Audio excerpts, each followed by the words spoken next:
En el nombre del Padre, del Hijo, del Espíritu Santo. Amén. Ven, Espíritu Santo, y llena los corazones de tus fieles y enciende en ellos el fuego de tu amor. Envía tu Espíritu Creador y se renovará la faz de la tierra. Estamos estudiando el Catecismo de la Iglesia Católica. Segunda parte, la celebración del misterio cristiano. Primera sección, la economía sacramental. Capítulo segundo, la celebración sacramental del misterio pascual. Artículo segundo, la diversidad litúrgica y la unidad del misterio. El día de hoy vamos a profundizar en los números 1200 al 1206 con el tema Tradiciones litúrgicas y catolicidad de la Iglesia. Número 1200 del Catecismo de la Iglesia Católica dice: desde la primera comunidad de Jerusalén hasta la parusía, las iglesias de Dios, fieles a la fe apostólica, celebran en todo lugar el mismo misterio pascual. El misterio celebrado en la liturgia es uno, pero las formas de su celebración son diversas. Número 1201 del Catecismo dice: la riqueza insondable del misterio de Cristo es tal que ninguna tradición litúrgica puede agotar su expresión. La historia del nacimiento y del desarrollo de los ritos testimonia una maravillosa complementariedad. Cuando las iglesias han vivido estas tradiciones litúrgicas en comunión, en la fe y en los sacramentos de la fe, se han enriquecido mutuamente y creen en la fidelidad a la tradición y a la misión común a toda la iglesia. Dos números muy hermosos, complementarios ambos. Se está hablando sobre todo de las diversas tradiciones litúrgicas dentro de la comunión católica. Esto es muy importante. Lo hemos hablado en algunas catequesis donde hemos mencionado estas iglesias que están en comunión, aunque no celebran el mismo rito que celebramos nosotros aquí en Occidente, que es el rito latino. Los que hemos nacido en países de rito latino, países de tradición romana católica, que es el rito mayoritario dentro de la Iglesia Católica, vemos algunas veces algunos sacerdotes u obispos de las iglesias orientales con esos atuendos grandes, con esos vestidos muy vistosos, muy llamativos, y algunas veces los vemos como muy diferentes a nosotros, pero no es así. Tenemos que hacer el esfuerzo de darnos cuenta que ellos también son católicos como nosotros. Y esas tradiciones católicas que ellos viven en Oriente están también recogidas en este catecismo. Esto ha sido uno de los grandes logros importantes del catecismo, incluir también a estas iglesias orientales. Por tanto, tenemos que poner mucha atención en no reducir el rostro de la Iglesia Católica solamente al rito latino, a nosotros los romanos, o solamente en Occidente, Europa, América, ¿no? La Iglesia es mucho más grande. De hecho, en los últimos pontificados, comenzando con el Papa Pablo VI, Juan Pablo I, Juan Pablo II, Benedicto XVI y ahora el Papa Francisco. Todos ellos han hecho un gran esfuerzo por universalizar el catolicismo. Eso, una muestra es, por ejemplo, en el Colegio de los Cardenales. Los papas han hecho un esfuerzo de incluir a todas las tradiciones litúrgicas del mundo, que sean católicas, ¿no? Tradiciones litúrgicas católicas. para que ese colegio de cardenales no fuera solamente cardenales de Europa, de América, de Occidente en general, sino el mundo entero. Es muy importante esto, queridos amigos, para que podamos nosotros dar un paso más adelante, que la iglesia es mucho más grande de aquello que solamente vemos a nuestro alrededor, que es lo que estamos acostumbrados a ver. Eh, el Concilio Vaticano II también dio un paso muy grande en esto. Los documentos del Concilio Vaticano II dan esta apertura a este diálogo con las iglesias de Oriente. Es muy interesante que nosotros podamos ir descubriendo, los que han tenido la oportunidad de estar en lugares donde no necesariamente sea más grande la celebración de la liturgia del rito latino. Pues cuando uno no puede o no tiene manera de ir a una celebración de rito latino, pues puede ir a una celebración de cualquiera otro de los ritos católicos orientales y es válido, porque son católicos como nosotros, aunque celebran un rito diferente. El espíritu que el Concilio Vaticano II quiso dar era de inclusión, de inclusión. Por tanto, queridos amigos, es muy importante que nos esforcemos todos en ir protegiendo y cuidando la fidelidad en la liturgia de todos los ritos católicos. ¿Por qué? Porque la liturgia expresa un misterio. La liturgia custodia ese misterio. Custodios, así como hablábamos ayer del Papa Benedicto XVI. Él era el custodio de la fe de la Iglesia Católica por 25 años. Pero es que en el fondo, cada uno de nosotros, especialmente los catequistas, se tienen que esforzar por ser custodios de la fe en ese pedacito de iglesia que el Señor les ha encomendado, que son su parroquia, su salón donde dan su catequesis y sus 5, 10, 20, 30 niños que el Señor les ha encomendado para que los formen y los eduquen en su fe. Tú, catequista, eres el custodio de la fe de ese pequeñito pueblo de Dios que te ha sido encomendado. Esto es grande y esto se hace en la medida que voy tomando conciencia de cuál es la vocación catequética que Dios me ha regalado, a la que Él me ha llamado a ser parte dentro de este gran misterio que es la iglesia. Hay muchas diferentes liturgias. ¿Por qué? Porque no existe ninguna que agote toda la expresión de la liturgia. Y es muy importante que valoremos la riqueza de todos esos ritos, tanto del nuestro, del rito latino, como de los diferentes ritos orientales. Que los católicos de rito latino, nosotros, los católicos occidentales,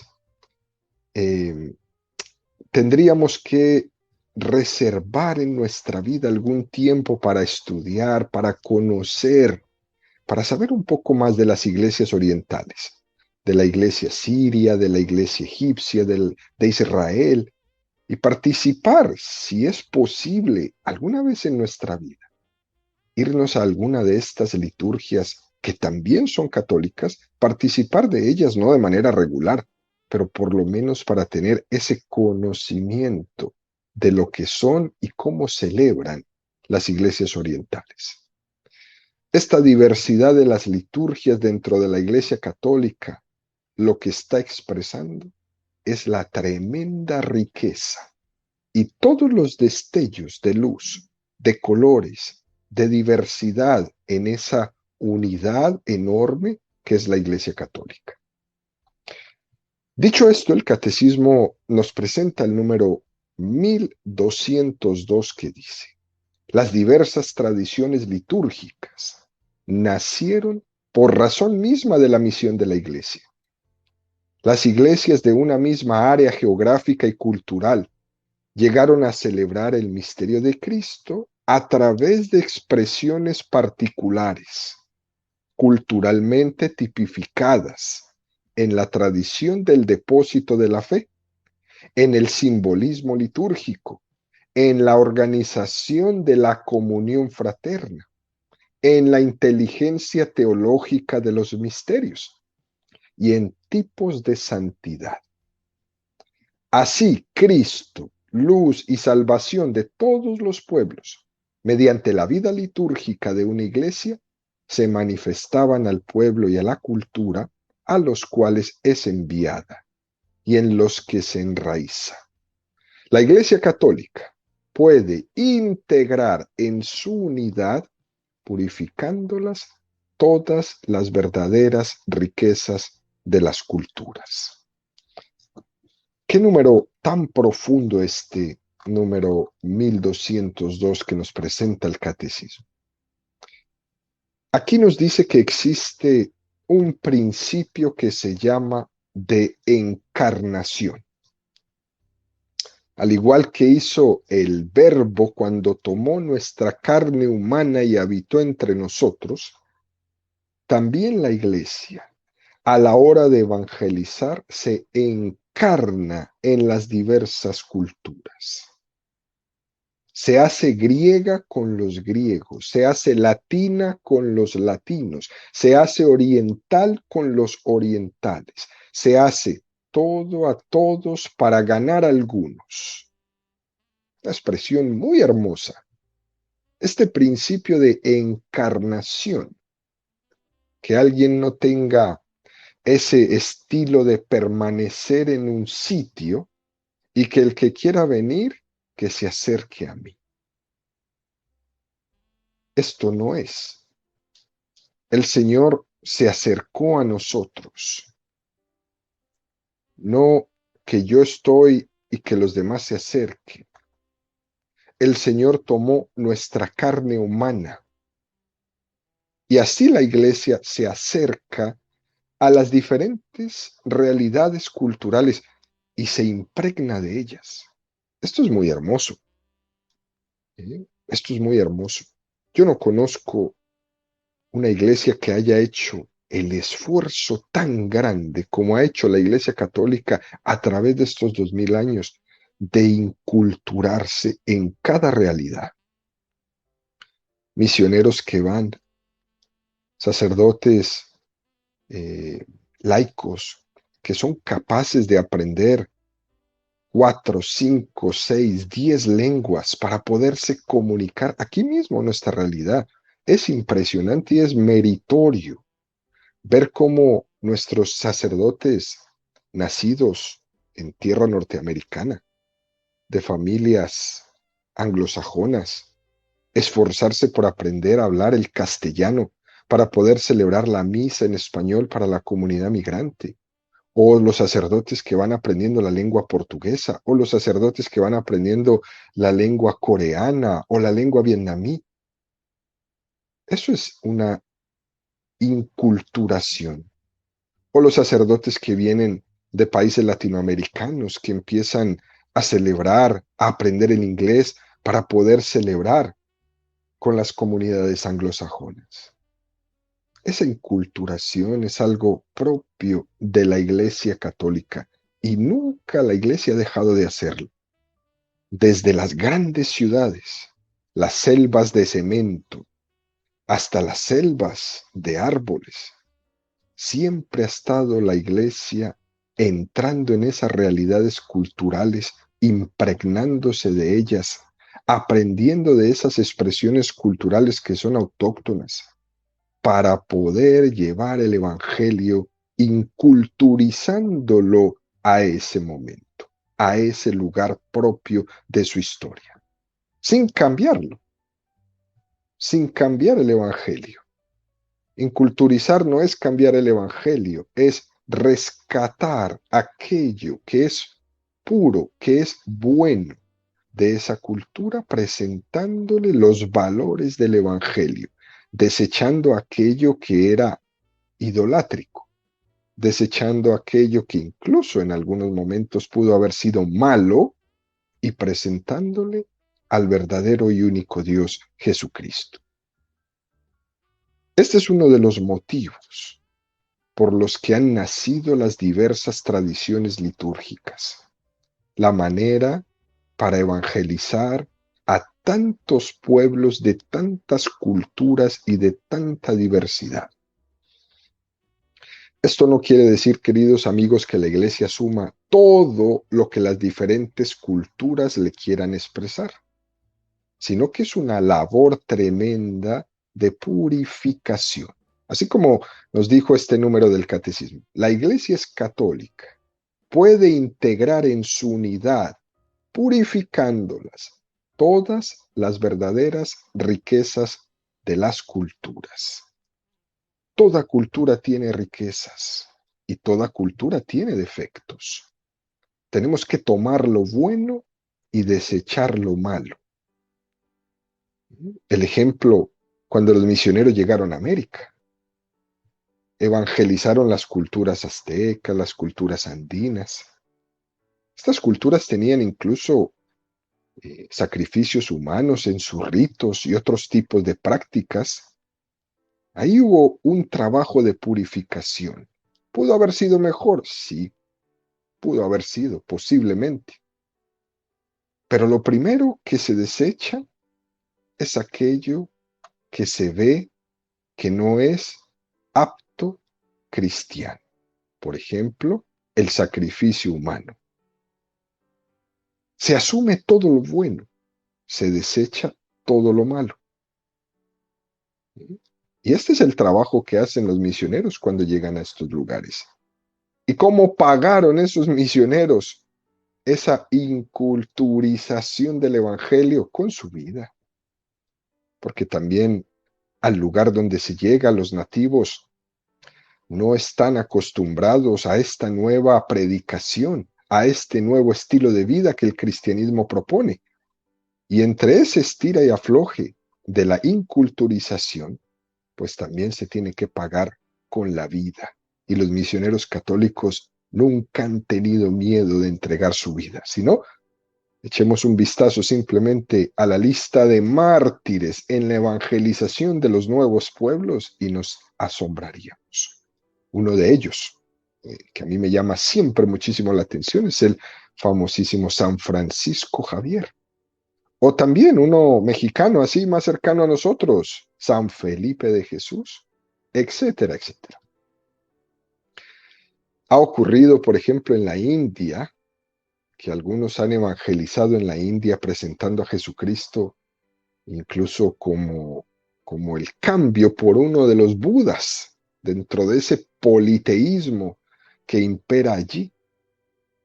Bueno, también en algunos lugares vamos a cambiar de todos estos dioses por santos, ¿no? Entonces tu Dios pequeñito te lo cambio por San Francisco, por Santa Teresa, y así diferentes formas de evangelizar. Sería imposible que las abarquemos o que tengamos un conocimiento de cuáles serían esos métodos que utilizaron en la evangelización o que utilizan hoy día en la evangelización de muchos pueblos. Pero algunos de ellos se tuvo que hacer así.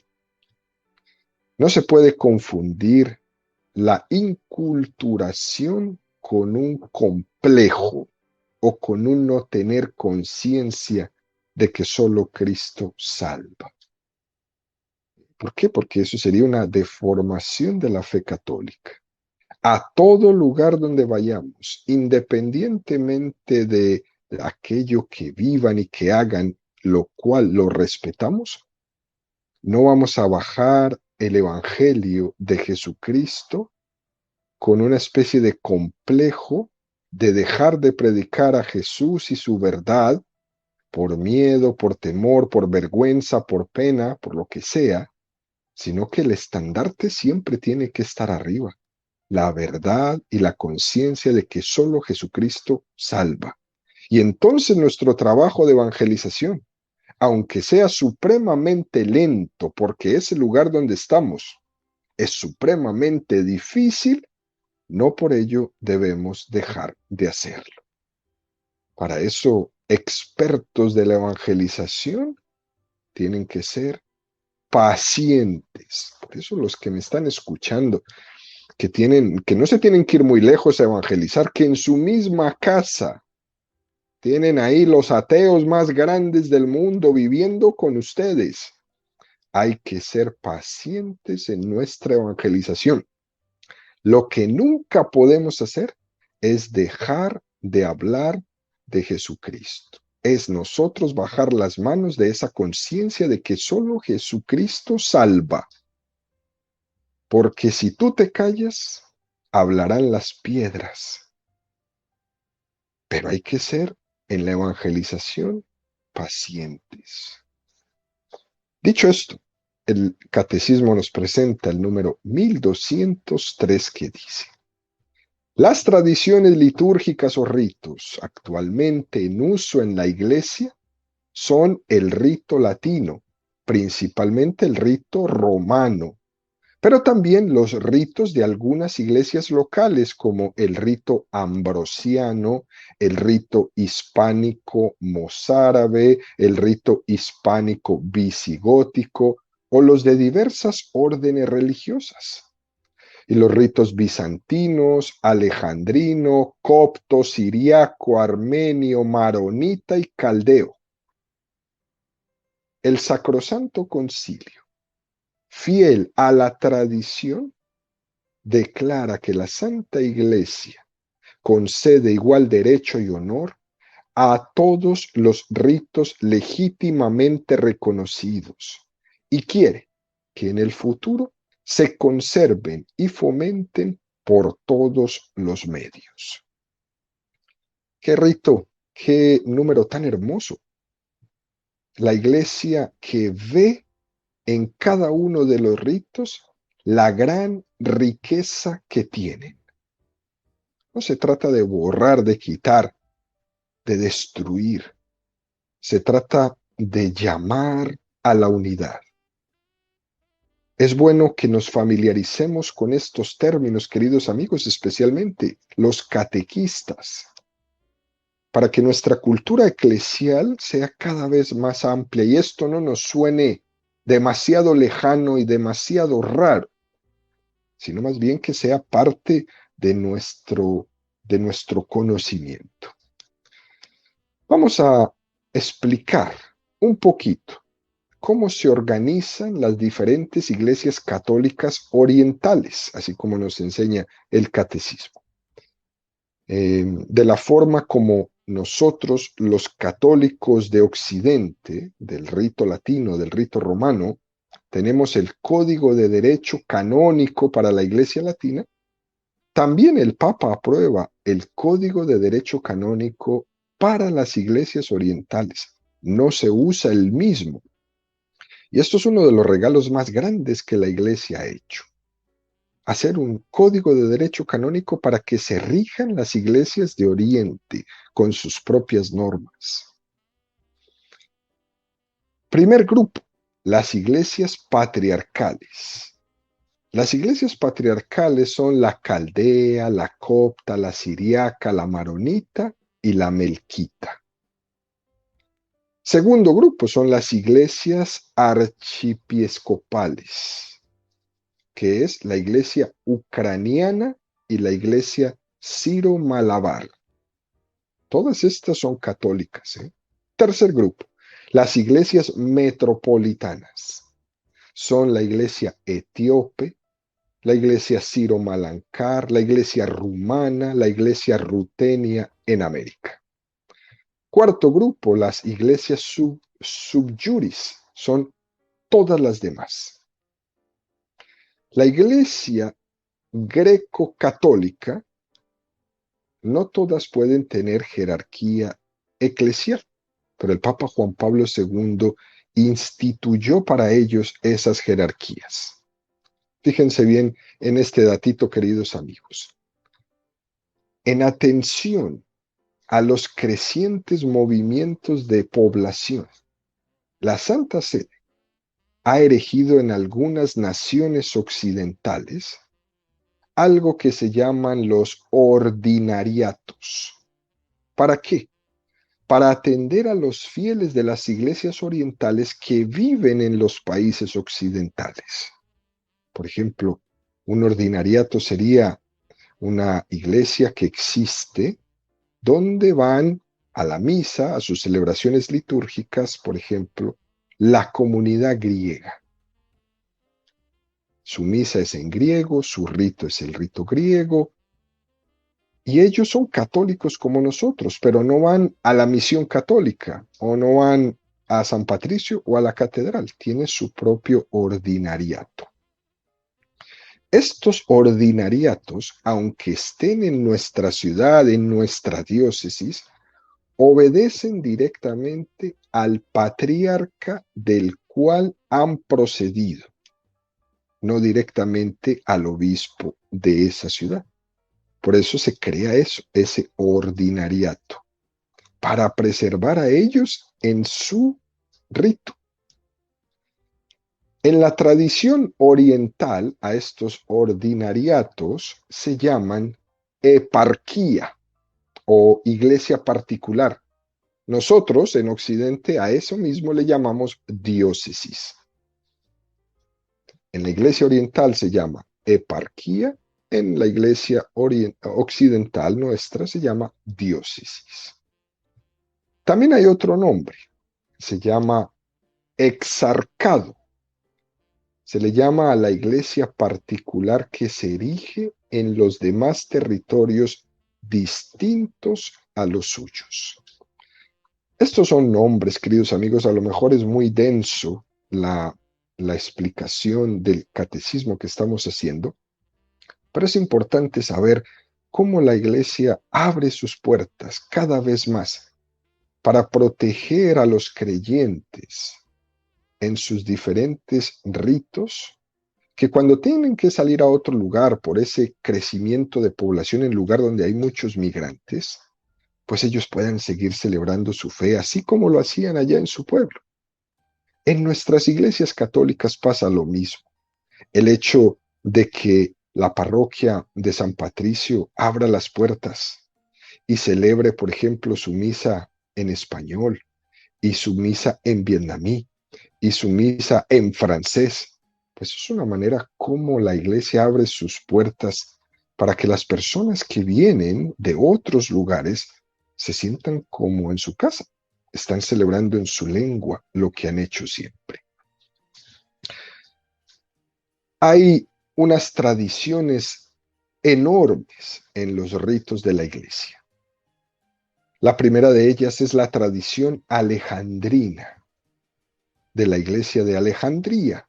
La tradición alejandrina tiene las siguientes iglesias. La iglesia egipcia de los coptos. Su patriarcado está en Alejandría. Y tiene eparquías o diócesis, acuérdense, eparquía se le dice en Oriente, diócesis en Occidente, en Egipto. Pero también está la iglesia etíope y su patriarcado está en Adís. Y tiene eparquías en Etiopía y en Eritrea. Otra grande tradición de la iglesia es la tradición antioquena de Antioquía. Tiene las siguientes iglesias. La iglesia Sirio-Malankar, cuyo arzobispado mayor está en Ribrandul, India. La iglesia maronita, donde su patriarcado está en Antioquía. Y esta iglesia maronita tiene eparquías en el Líbano, en Chipre, en Egipto, en Siria, en Israel, en Argentina, en los Estados Unidos, en Australia y en Canadá. También está la iglesia siria. Su patriarcado también está en Antioquía. Y tiene eparquías en el Líbano, en Egipto, en Sudán, en Siria, en los Estados Unidos, en Canadá, en Jordania, en Kuwait, en Palestina, en Turquía y en Venezuela. También está la tradición armenia. Tiene su patriarcado en Felicia de los armenos y tiene eparquía en muchísimos lugares. La tradición caldea, Su patriarcado está en Babilonia de los caldeos y tiene eparquías en Irak, en Irán, en el Líbano y en Egipto. De esta iglesia caldea, queridos amigos, es muy interesante hacer constatar que en estos pueblos de mayoría musulmana como en Irak, estos católicos de tradición caldea son los católicos más perseguidos en el mundo en estos momentos. Los caldeos son aquellos católicos como nosotros, que hoy día están sufriendo las más graves persecuciones a causa de su fe. Los mártires modernos están saliendo de ahí, de esa iglesia hermana nuestra de los caldeos. También está la tradición bizantina o constantinopolitana, que se le llamaba. Y pertenecen muchas iglesias a esta tradición. La iglesia albanesa, la iglesia búlgara, la iglesia croata, la iglesia griega, la iglesia macedonia, la iglesia melquita, la iglesia rusa, la iglesia ucraniana y la iglesia eslovaca. Con todos estos nombres uno se queda así como un poco atónito y dice, pero ¿y qué es todo esto? Todo eso es la gran riqueza de la iglesia católica. Uno donde puede ver reflejado esto, por ejemplo, en las jornadas mundiales de la juventud, en los encuentros mundiales de la familia. Ahí se ve reflejado toda esta diversidad de la iglesia. Jóvenes, familias de todas partes del mundo, de una cantidad de ritos como estos que hemos mencionado en nuestra lista. Todos católicos. Sacerdotes que se encuentran y celebran y concelebran entre ellos todas estas diferentes tradiciones en una comunión con la Iglesia Católica. Y esa comunión tiene un solo centro, la fidelidad al Papa. ¿Cómo puede un católico darse cuenta que alguien no es católico? Solamente hay que preguntarle si son fieles a la obediencia al Papa, al sumo pontífice de la Iglesia de Roma. Si la respuesta es sí, es un católico. Llámese griego, ruso, ucraniano, eslovaco, croata, albanese, armenio, maronita, malancár, sirio, egipcio, copto, etíope, todo lo que usted quiera. Si la respuesta es sí, está en comunión y es católico como nosotros. Si la respuesta es no, entonces no es católico. Por eso es una línea muy delicadita, incluso dentro de nuestra misma iglesia, cuando uno escucha personas que dicen, yo no estoy de acuerdo ni obedezco al Papa, usted no es católico. Esos predicadores por ahí que dicen que son predicadores católicos, pero viven criticando al Papa, de católicos no tienen nada. Ellos mismos se autonombran católicos, pero sus actos y sus palabras son completamente anticatólicos porque el centro de la unidad del mundo católico es la persona del Papa.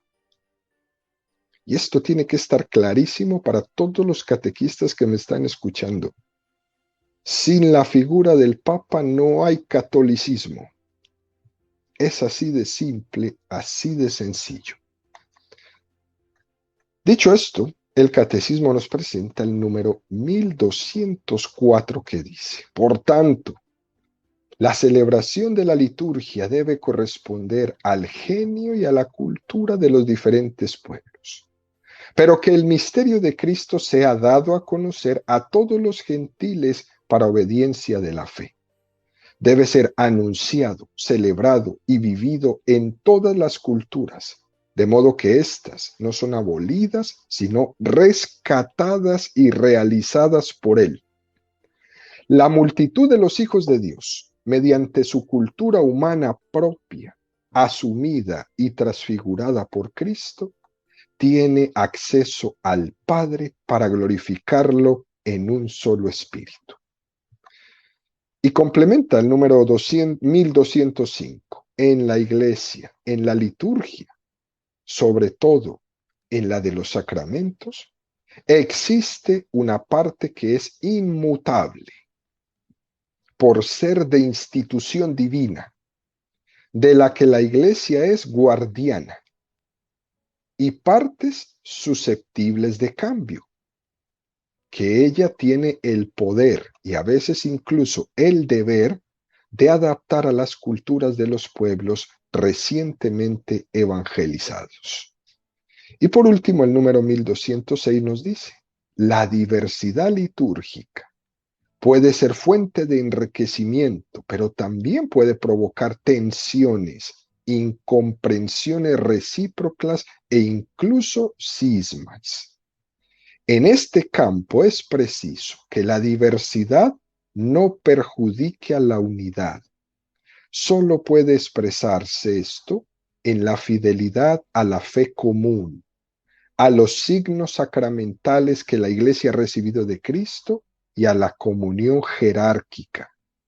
La adaptación a las culturas exige una conversión del corazón y, si es preciso, rupturas con hábitos ancestrales incompatibles con la fe católica.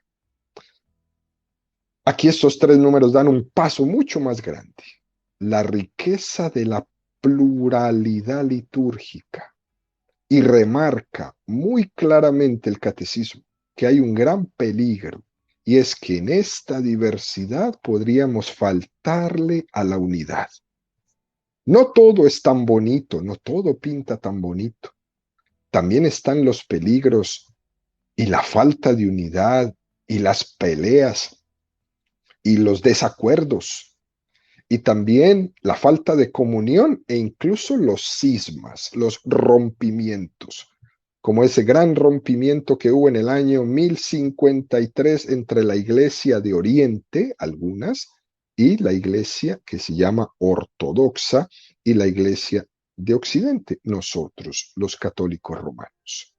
Cismas grandes dentro de la Iglesia que empezaron muchas veces por discusiones litúrgicas, por cosas pequeñas, que nunca se quedaron suficientemente aclaradas y fueron pasando los años y después hubo otro roce hasta que se llegó a rompimientos grandes. Es importante saber eso, pero que esa pluralidad, que esa riqueza tan grande que es la diversidad, tengamos en cuenta que debemos cuidarla y protegerla para que no vaya a romper nuestra unidad. Dice el catecismo, hay partes de la liturgia que son intocables y sobre eso ni se discute, ni se pelea, ni casi ni se habla. En la liturgia, sobre todo en los sacramentos, dice el catecismo, existe una parte inmutable porque es de institución divina. No se habla de eso, porque eso no le corresponde a la Iglesia cambiarlo, porque es Jesús mismo el que lo ha instituido. Y nosotros en la Iglesia no hay autoridad para eso. El equilibrio en todo esto está en la propia Iglesia, que es la que ha recibido el poder de Dios, de Jesucristo directamente, para ir discerniendo en cada momento. Nadie se puede constituir como un, experimentador de la diversidad de la liturgia. ¿Por qué? Porque esta persona se convertiría en una persona que está acabando con la unidad de la Iglesia. Solo la Iglesia es la que tiene la capacidad para discernir. Y esto es algo muy delicado que tiene ella en sus manos de barro. Nosotros, catequistas, llamados siempre a la unidad, a la catolicidad de la Iglesia. Esta es nuestra tarea, esto es nuestra misión, esto es de lo que tenemos que educar a nuestros niños. El Papa Juan Pablo II decía que la Iglesia católica respira por dos pulmones, que son las iglesias orientales y la Iglesia latina. Son los dos pulmones de este gran cuerpo. Y esta unidad la tenemos que seguir cuidando y tenemos que seguir caminando, orando, adorando y amando la liturgia. Estos son hermanos nuestros que han vivido situaciones mucho más complicadas que las que hemos vivido nosotros en la iglesia romana, en nuestro rito latino. Y tenemos que aprender de ellos muchas cosas para nosotros también ponerlas en práctica y ellos también tienen que aprender muchas cosas de nosotros. Así que el llamado de nuestra catequesis del día de hoy, queridos amigos, es a proteger la unidad de la iglesia siempre y a alegrarnos de la riqueza tan grande que cada uno de los ritos nos regala.